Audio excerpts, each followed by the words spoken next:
Laker fam, it's your boy DTLF back on the post game recap. Please hit the like button on your way out, on your way in. Sorry, I truly appreciate it. It helps the channel. We get to 250 likes. I'll open up the phone lines and we could all talk smack about the Lakers. Because man, they came out here. Luka did his thing offensively. Um, he ends up like Luka Doncic, 38 points. Right, he got his stats: 10 rebounds, 10 assists. I asked for a 40-point triple double. He basically did that. He did have 7 turnovers, though. I still am not a fan of that. Okay. But outside of him, and I'll say I'll give the nod to Jake. I thought Jake was okay. His defense was good. He had 16.6 for 13. That's about as good as it's gonna get as far as the rest of the role players. Everybody else was garbage, man. And we just didn't have enough firepower to do this. And it's horrible because this kind of felt like a scheduled loss. It felt like a scheduled loss. You know what I mean? Um, for the main reason, obviously, LeBron didn't play. He's older. He's going to get sit out back to backs for the most part. Schedule makers not doing us any favors, but Luka did his thing. He came out hot, kept us in the game for the most part, and they just pulled away. The better team pulled away. They did what they had to do, and as a result, the Lakers lose 107-91. Honestly, man, it was an ugly loss. Especially we get blown out in the second half, right? And what can I say about this team, man? Very disappointed in the shooting tonight. Let me pull up the stats because they were ugly tonight. They were really, really ugly. Okay. Let me just pull up all the stats. Vanderbilt, 2 for 6, 4 points. He's more of a defender. I definitely like what him and Jake looked like together defensively, but offensively, Vandel's still bad. Jake, like I said, 6 for 13, probably the best role player tonight with 7 rebounds and assists. A steal was okay. He was okay. Ayton been soft the last couple of weeks. What's going on with DeAndre Ayton, man? He started off the season really well. 9 points on 4 for 9 and only 6 rebounds with 1 assist, 1 turnover, 1 block. Not enough. We needed more from Ayton, a lot more. And I'm not talking about the scoring. I need rebounding. I need defense. I need everything from Ayton. He's been looking soft lately. Marcus Smart, 1 for 6, horrible from the field, 7 rebounds, 4 turnovers to add to Luka's 7. They combined for 11 by themselves. You know, the entire Lakers starting lineup was 11, 12, 13, 14. 14 freaking turnovers just between the starting lineup. And then we have no bench. We have no bench. Maxi Kleber, 12 minutes. What the heck did he do? 12 minutes, 1 point, 0 for 3 from the field. What happened to the Maxi Kleber of Dallas? He's garbage here. 3 rebounds. Trade him, package him. Expiring contract, get his ass out of here. Dalton Connect. I gotta talk about my guy Dalton because he has been absolute dog water, man. 19 points, 1 for 6 from the field. I'm sorry, 19 minutes, 1 for 6 from the field, only 2 points. 0 for 5 from 3, 1 for 6 overall, 3 rebounds, 3 turnovers. What is wrong with Dalton? What happened to Dalton, y'all? What happened to Dalton Connect, chat? What in the hell happened to Dalton Connect? We're talking about a player in Dalton who at one point looked special at one point. At one point, people didn't even want to trade him whenever we were like, oh, but should we trade him? No, don't trade him.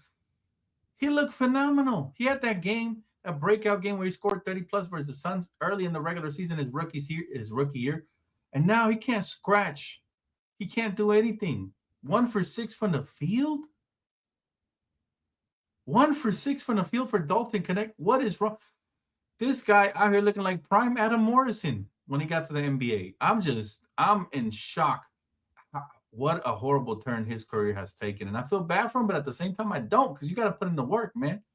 No more excuses about Dalton Connect and getting traded and all that. That happened last year already. Should have been got over it. But Dalton, I am supremely disappointed. Supremely disappointed with Dalton Connect. And 2 points, 1 for 6 in 19 minutes. That's what you do with your opportunities. He had the biggest plus minus. He had the minus 15 on our team, was the worst player, according to the numbers. Come on, man. When your best player is Jackson Hayes with 10 points and 7 rebounds, you're in trouble. He's not even a scorer. And he gave us the most production off the bench. Gabe Vincent. Get Gabe Vincent and fucking Dalton Connect off my team. Package both of these motherfuckers for a Labubu. Okay? Because they suck. They suck. Gabe Vincent, 6 points, 2 for 8 from the field. 2 for 8 from a midget point guard. 2 for 8. This guy is the Frodo Baggins of point guards, man. He's the Hobbit. 2 for 7 from beyond the arc. 2 rebounds. Also 10 on the minus, on the plus minus, man. Horrible. Nick Smith Jr., I don't know what happened. He has some hot games, but last 3 or 4 games, he's been bad too. Only 3 points on 1 for 4. But get Gabe Vincent, Dalton Connect, and Maxi Kleba, man. Can we package these guys? These are dead weight on the roster. Get them out of here, man, for whatever. I don't care what we bring back in return. Get these suckers out of here. I'm sick of this mediocre basketball, man. I don't know, man. And then we got to talk about my guy, Luka, man. Yeah, he put up the numbers, but, man, 7 turnovers, fam. 7 turnovers? When is that going? When is the turnovers from Luka going to go away? Because he has been so lazy with the basketball. He's been turning it over on command. He definitely put in the work offensively, but, man, these turnovers, man, are disgusting, man. They're disgusting. Johnny says, I mean, how do professional athletes miss so many shots? 9 for 39 from 3. You can't win ever shooting that bad. Some of these were wide open. Some of these, honestly, were freaking wide open, guys. Wide open. Wide open. How you missing on a wide open threes like that, man? These are wide open buckets, man. Wide open, fam. I don't know, but it's gotten to the point where you just, I don't know. I don't know what's up with these athletes, man. I don't know what's up with these athletes at all. We got our first super chat. Thanks for the super chat. DTLF out.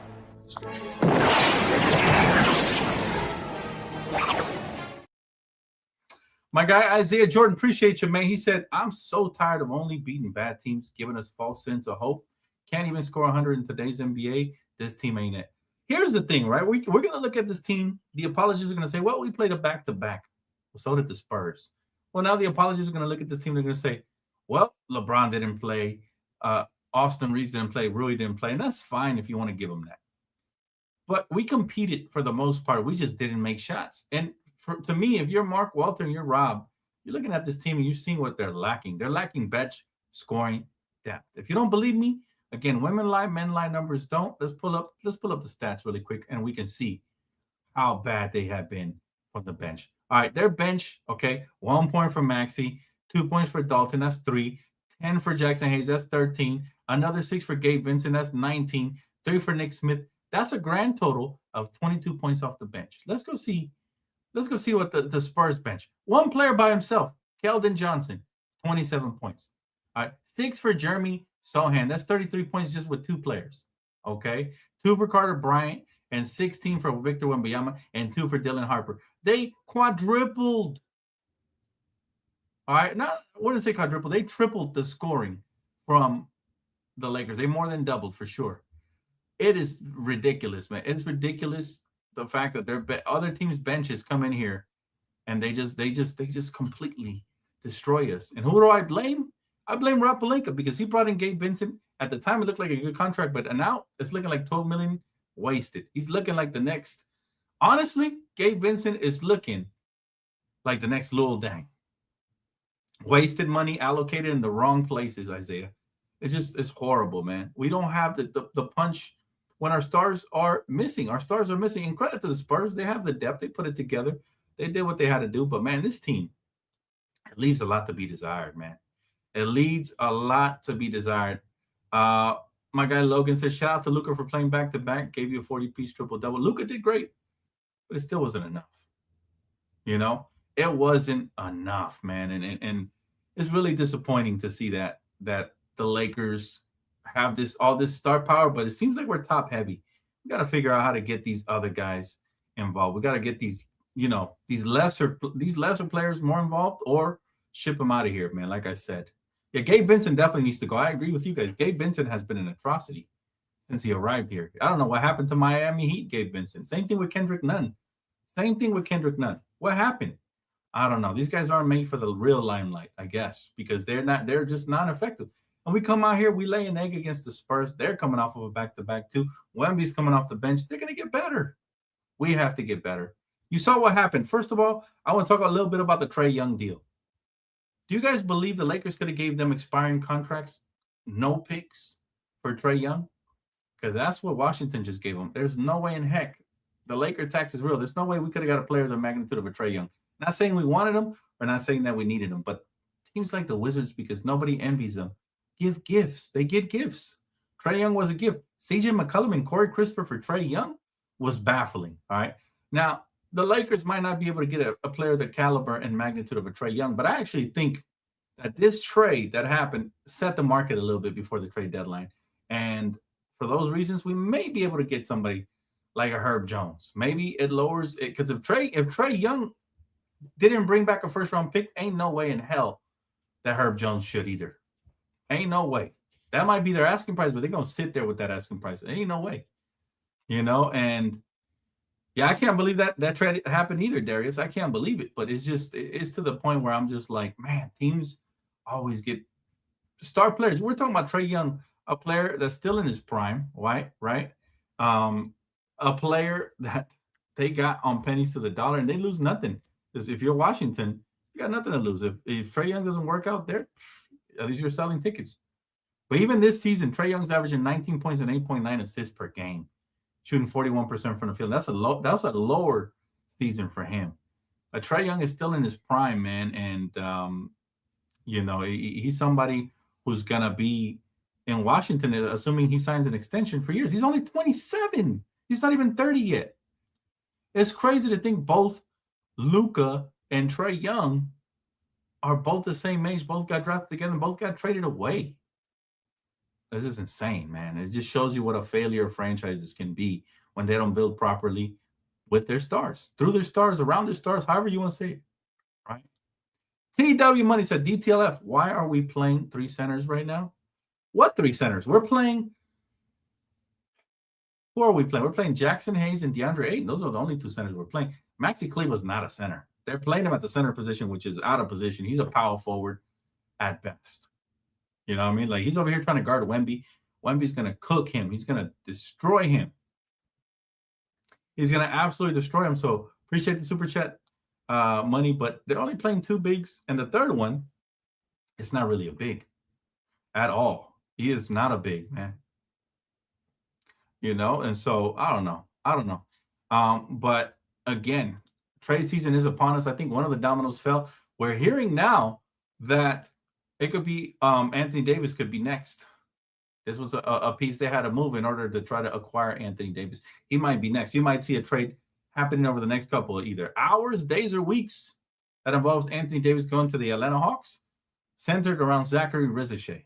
Okay, and I don't know what else they're going to throw in the way, towards Dallas. But yeah, it's interesting that Atlanta feels like they can make a run without Trae Young, and they're trying to get, they're trying to get a big with experience who's been there before, because the East is technically wide open. It's like a three-team race right now. It's like a three-team race right now in the East, and I think the Hawks are trying to be the fourth team in there for sure. But man, one of them things, man, that this Laker team leaves a lot to be desired, man. They came out here and they played the first quarter. We lost it by 3, 23-26. Second quarter, we lose it by 2, 20-22. I don't know how we got a 20-point quarter only.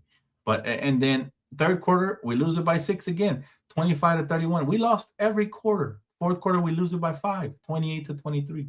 We lost every quarter in this game, and that culminated to a 16-point beatdown. So even though we were in the game, we never really were, because we never won a single freaking quarter. Okay, and this now creates separation between us and the Spurs, and they make sure they secure the number 2 seed. Meanwhile, look what's happening over there. Look what's happening. Appreciate you, AJ. But it's just honestly, man. Appreciate you, Z Wayne. Yeah, they've been doing that for a minute, man. But I do appreciate you guys hitting the like button. It truly helps out, man. The more you guys hit the like, the more this channel succeeds. I appreciate it. Regardless, thank you for looking out, my guy, Z Wayne. And yes, 250 likes. We open up the phone lines. I know you guys probably have a lot to say, but let's get there before I get off this live stream. All right, we can do it. Let's see. Yeah, I think AD is going to the Warriors. The Warriors always do a trade that they believe saves them, but it just sets them back further. If they want to do that, that's fine, but I don't think that's their solution. I don't really. I think the Warriors are just too old now. I think the Warriors are just way too old. I really do. I think their time is up, and they have to accept it. The faster they face the music, the better. Okay. But I honestly, looking at the standings, let me go ahead and pull them up right now. Hold up. There you go. There you go. Looking at the standings right now, guys. As you can see here, the Lakers have now fallen to fifth. We went from third to fifth with one loss. That's how tough the West is. But this is going to be alternating. Not too concerned about the standings yet. But you got Golden State out here in the play-in tournament at 19 and 18, okay? And recently they've been playing better, but they're not going to survive this little area for too long unless they make a trade like that one, like the Anthony Davis trade. They got the Bucks. They're currently playing the Bucks right now, matter of fact. What's the score? What's the score on that game? I don't even know. Let's see. We'll pull it up here.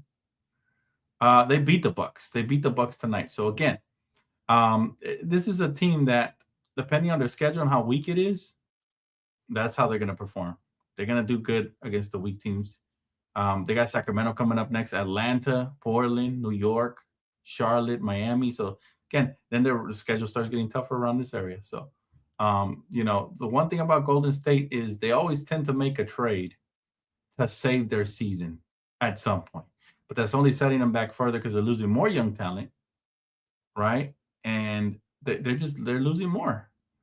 Meanwhile, the Lakers right now, they have to make a trade without fully mortgaging their future. If they're going to mortgage their future, they better make sure they bring a future in return, And we have Luka, obviously, he's the future. But what else are we going to plug around him?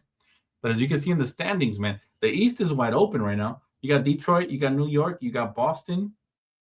You know what I'm saying? To some degree, I like Toronto and I like Philadelphia. We're going to break it down more on NBA Coast to Coast tomorrow morning, so make sure you guys tap in for that.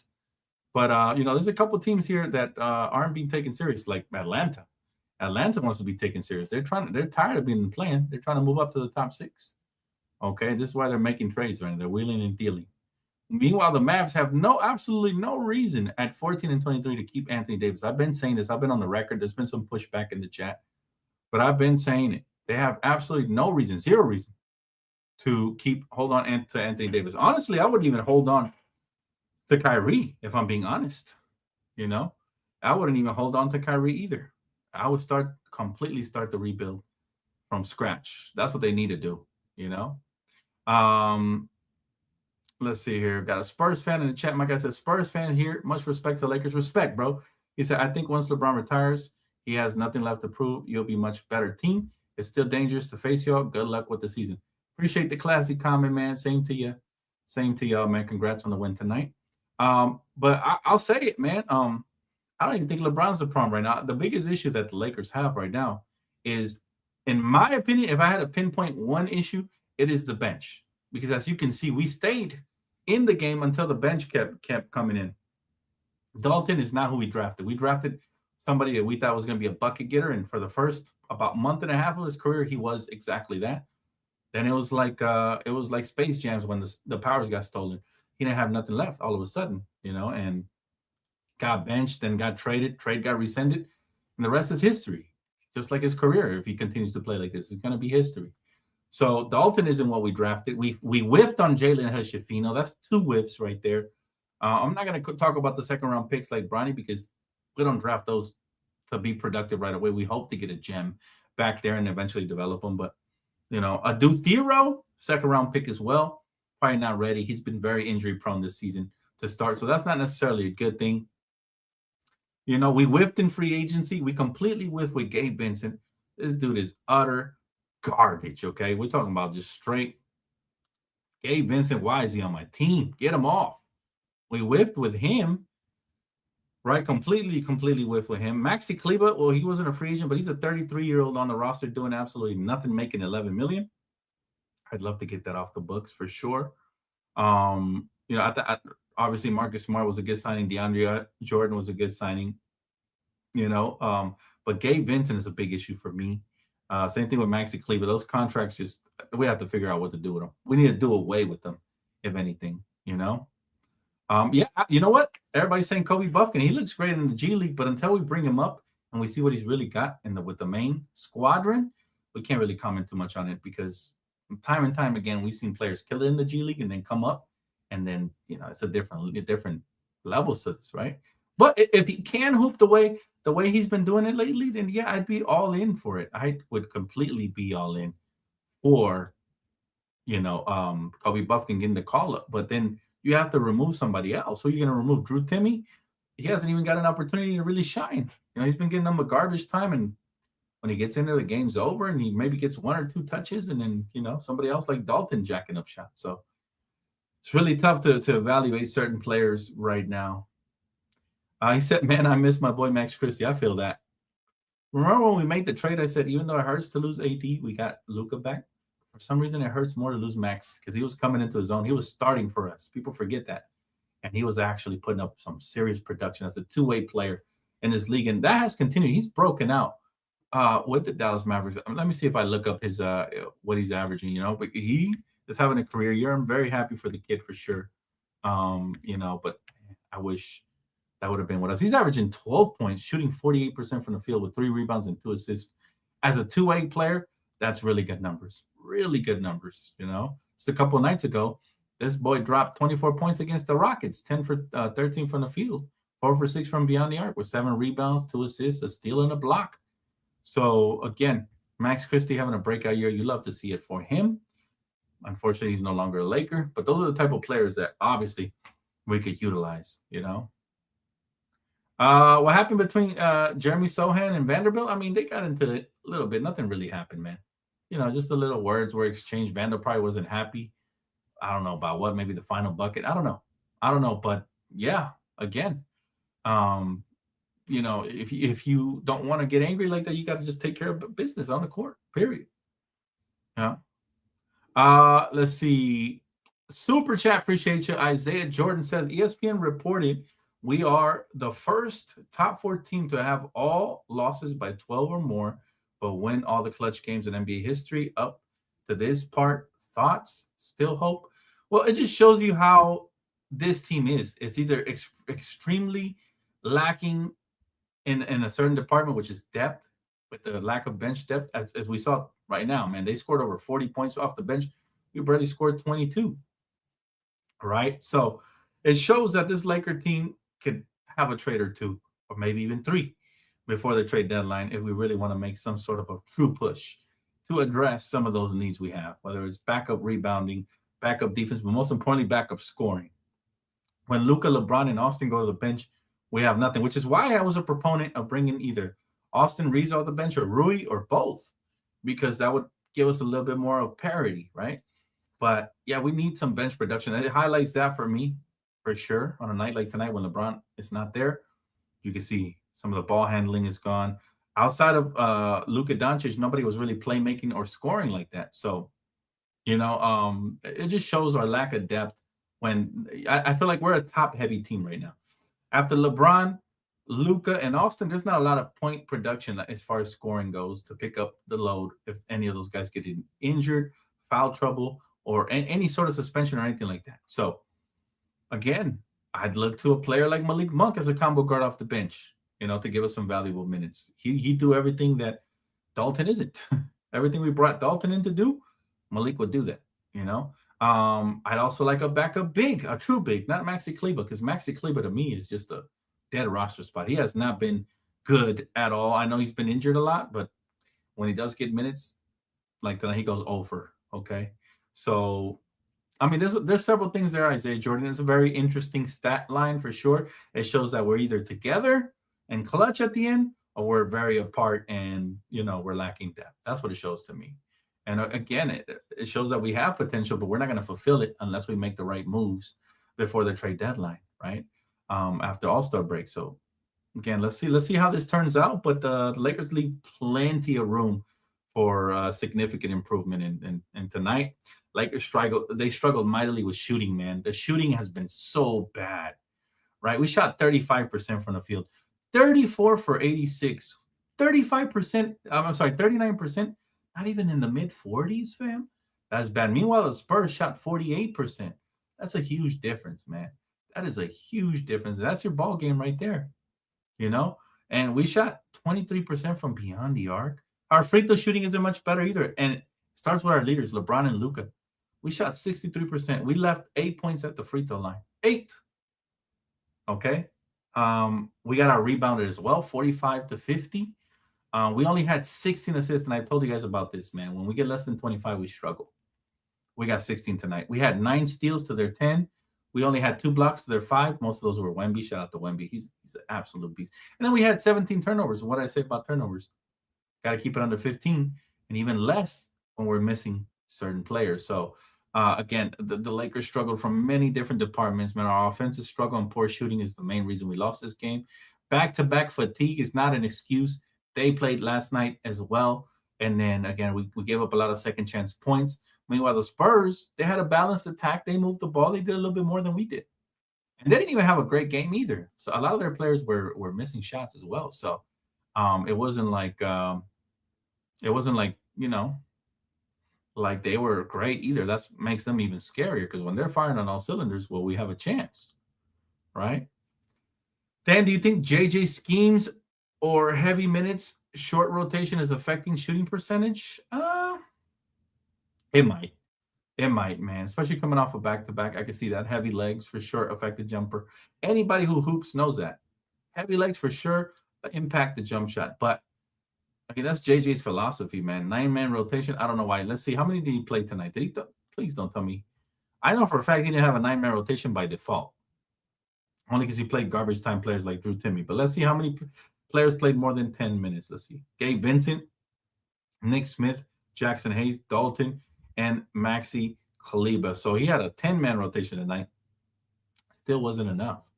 And again, we have dead weight on the roster, guys. Let's be honest. Maxi Khaliba, 1.0 for 3, dead weight. Dead weight. I'm sorry to say this, but Dalton Connect out here looking like a bust, 1 for 6, 0 for 5 from beyond the arc, 2 points, dead weight. The worst plus minus on the team. All right. Who else? Gabe Vincent, super dead weight. He had 6 points, but 2 for 8. Some spotty defense, dead weight. That's just 3 players off the top. That doesn't include Bronny James, Chris Manning, Drew Timmy, any of the second-round picks or two-way G League players. But players that actually make rotation money and they're dead weight, they got to get off this roster. And I hope they do that, man. I hope they do that. Why is JJ using a short rotation in the first place? Short rotation usually is in the playoffs. Players get exhausted easily because of the 9-man. Remember, when we first hired JJ and he said he was going to stick to a 9-man rotation, I thought he was trolling because the season's way too long to do that. But he wasn't trolling. Injuries plagued us this first year, and we still won 50, gave him the benefit of the doubt. But in the playoffs, it was even worse. It was like a 6-man rotation. Bad. It was bad. He has to get out of his own head or he's actually going to end up becoming a really bad coach. I'm talking Darvin Ham, Doc Rivers level bad. Like that type of stubborn mule type bad coach. Luke Walton, can't have that stubbornness. He has to learn from his mistakes, and he hasn't done that. A lot of nights we're on the 9-man rotations, man. But we have dead weight on this roster for sure. I don't care who says it. They want to mince their words, whatever. We have dead weight on this roster for sure, and hopefully they can get rid of some of that dead weight and turn into actual production type players, guys that are ready to come in and produce and play their role and do what they got to do, man. Do what they got to do. We'll see. Time will tell. Time will tell if we're able to do that. But, and then like Sean says, the best 3 players we have don't play defense. Well, that's partially true because LeBron sometimes plays defense, Luka sometimes, and Austin effort is always there. But, yeah, we need a better makeup for sure as far as the rotation goes. I'm not going to lie to you guys. Defensively, tonight, I did like our starting lineup. I'm not going to lie. But it's just not enough offense. Somewhere in there, you got to plug in an offensive player. But I do like Vando and Jake starting along with LeBron, Luka, and Reeves. But the problem is that would leave out Ayton. So then you have to remove one more player, right? But I think Jake becomes a staple here. I think for sure Jake needs to become the staple, But let's see. Again, the Lakers are going to be very active over the next couple of weeks. We've seen the first domino fall tonight, which is Trae Young, a.k.a. Trae Day. What do you guys think of Trae Young trade? Do you guys think it was a good trade? Who do you guys think won that trade? And who do you guys think is next? Is it going to be Anthony Davis or is it going to be a bigger piece like Giannis Antetokounmpo? I mean, man, I would really love to know. But regardless, guys, I got to say I appreciate you guys. Today was a very heavy day as far as all the political crap that's going on. out there, man. Stay safe out there, guys. I do appreciate you guys for tuning in. I want to say special thanks to the great Kimiko, who's always posting the links and telling y'all to click the like button, man. Show some love. Hit the like button one time for Kimiko. And that is going to wrap it up for me here tonight, though, guys. Again, the Lakers lose the second of back-to-backs. To me, honestly, it was almost expected. But hopefully we bounce back nicely here. And again, the trade season is starting to heat up. First domino has fallen. I want to know what you guys grade this trade in the comment section after this video post, all right? Don't forget to hit the like button, subscribe if you already haven't, turn on the post noti bell just in case anything Laker-related breaks, because you know I got you guys and you're going to hear it here first, all right? So keep it locked for all things Lakers, NBA, basketball, and so much more. And for more, go follow me on the second channel, Primetime TV. That's located on the main channel, right? Again, this video is brought to you and sponsored by Underdog and Prize Picks, all right? Both promo code DTLF. Make sure you guys tap in. Salute. Thank you, Kimiko. Have a good night, guys. Peace out.